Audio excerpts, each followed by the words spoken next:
과연 사실일까요? 유해 성분이 하나도 없다라고 광고하는 제품을 흔히 보았을 거예요.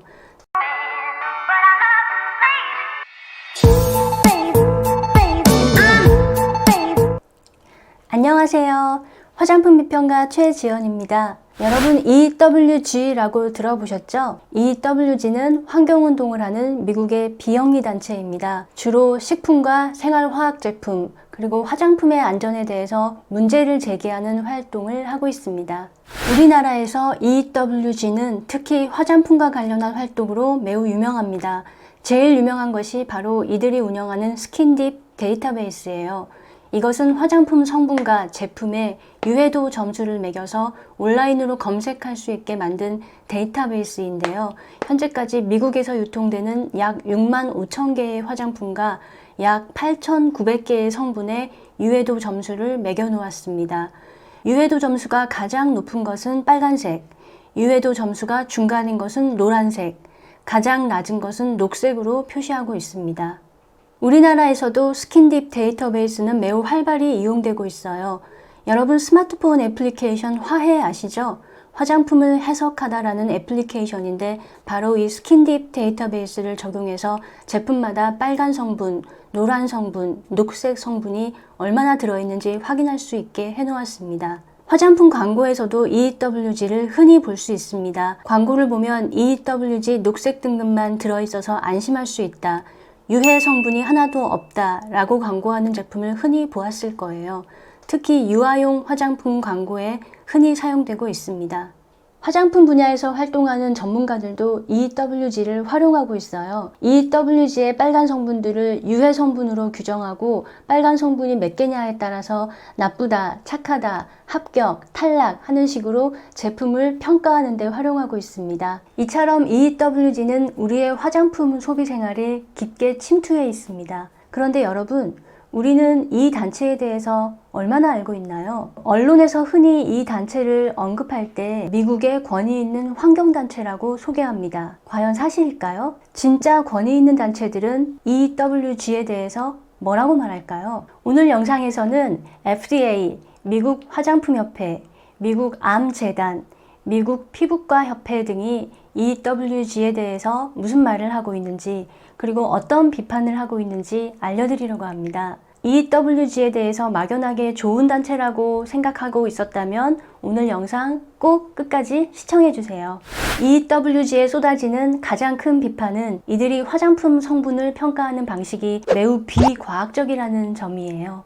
과학에서 화학물질의 위험을 평가할 때는 사용 방식과 사용량을 중요하게 고려합니다. 즉, 먹는 것이냐, 호흡기로 들이마시는 것이냐, 혹은 피부에 바르는 것이냐를 매우 중요하게 생각하며 또 얼마나 먹느냐, 얼마나 들이마시느냐, 또 어떤 농도로 피부에 바르느냐를 중요하게 고려합니다. 반면에 EWG의 평가 방식은 사용 방식, 사용량 등을 거의 무시합니다. 다시 말해서 먹어서 발생하는 위험인지, 호흡기로 들이마셨을 때 발생하는 위험인지, 혹은 피부에 발라서 나타나는 위험인지를 구분해서 반영하지 않습니다. 또한 고농도로 바르느냐, 저농도로 바르느냐에 따라서도 위험이 달라지는데 이런 점도 충분히 반영되지 않습니다. 노출 방식, 노출량과는 상관없이 독성이 높거나 발암성이 있으면 무조건 빨간 점수를 받도록 평가 방식을 설계해 놓았습니다.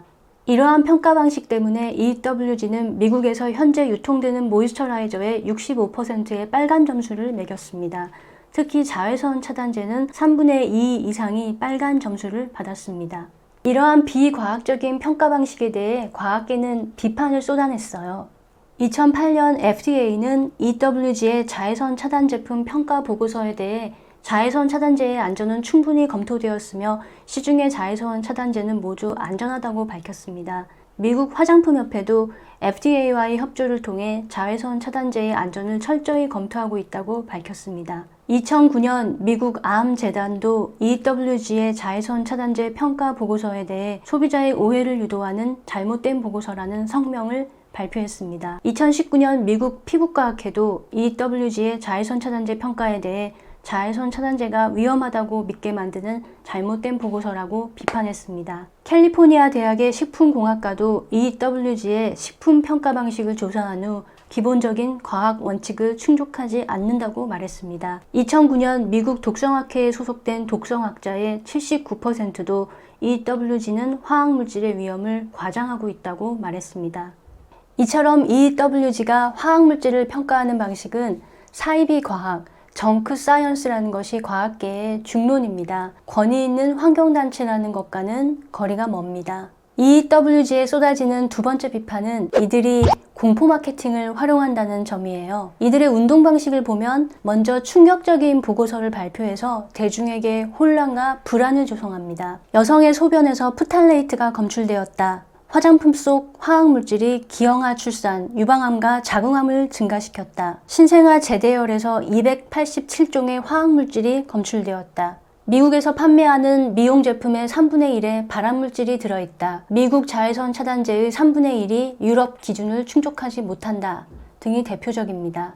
이러한 충격적인 보고서는 대중에게 화학물질에 대한 반감을 퍼뜨렸고 화장품의 안전에 대해서 의심하게 만들었습니다. 그리고 FDA나 과학기관의 말은 거짓말이고 EWG의 말이 진실이라고 믿게 만들었습니다. 이러한 공포 마케팅으로 EWG는 순식간에 대중의 큰 지지를 얻었고 이는 엄청난 후원금으로 이어졌습니다. 2010년 EWG의 후원 수익은 550만 달러 정도였습니다. 2014년부터는 1000만 달러를 넘었습니다. 몇 년 전부터는 컨설팅도 하고 녹색 점수를 받은 화장품에 인증마크를 부착해주는 EWG 베리파이드 사업을 펼치면서 수익이 더 증가했습니다. 2018년 EWG가 보고한 수익은 1550만 달러, 한화 약 188억 원입니다. EWG의 수장 켄 쿡 대표의 연봉은 30만 달러, 우리 돈으로 3억 5천만 원에 이르고 대부분의 임원이 우리 돈으로 1억에서 2억의 연봉을 받고 있습니다. 환경단체가 많은 후원금을 걷고 임원들이 고액 연봉을 받는 것을 무조건 나쁘다고 볼 수만은 없습니다. 그럴 만한 활동을 하고 있다면 이해할 수 있습니다. 하지만 EWG는 비과학적인 정보로 화학물질에 대한 공포를 조장하고 이를 통해 막대한 수익을 거두고 있습니다. 미국의 유명 화장품 화학자인 페리 로마노프스키는 이렇게 말합니다. EWG의 유해도 점수와 그들이 모아놓은 과학자료는 대부분 관심을 가질 가치가 없는 쓰레기다. 화장품에 관한 믿을만한 정보를 찾고 있다면 미국 화장품협회와 FDA가 공동으로 출자하여 만든 화장품 성분 검토회의 데이터베이스를 이용하길 바란다. 저도 한때는 시민단체는 무조건 정의롭다. 환경단체는 의로운 일을 하니까 무조건 지지해야 한다고 생각했던 적이 있었습니다. 하지만 이제 그런 생각을 바꿔야 할 때가 왔습니다. 시민단체라고 해도 어떤 의도를 갖고 있는지, 정확한 정보를 제공하는지, 말과 행동이 일치하는지 등을 잘 알아보고 판단하는 것이 좋겠습니다. 오늘 영상은 여기까지입니다. 끝까지 시청해주셔서 감사합니다. 저희 CMAP 화생방 많이 응원해주세요. 안녕!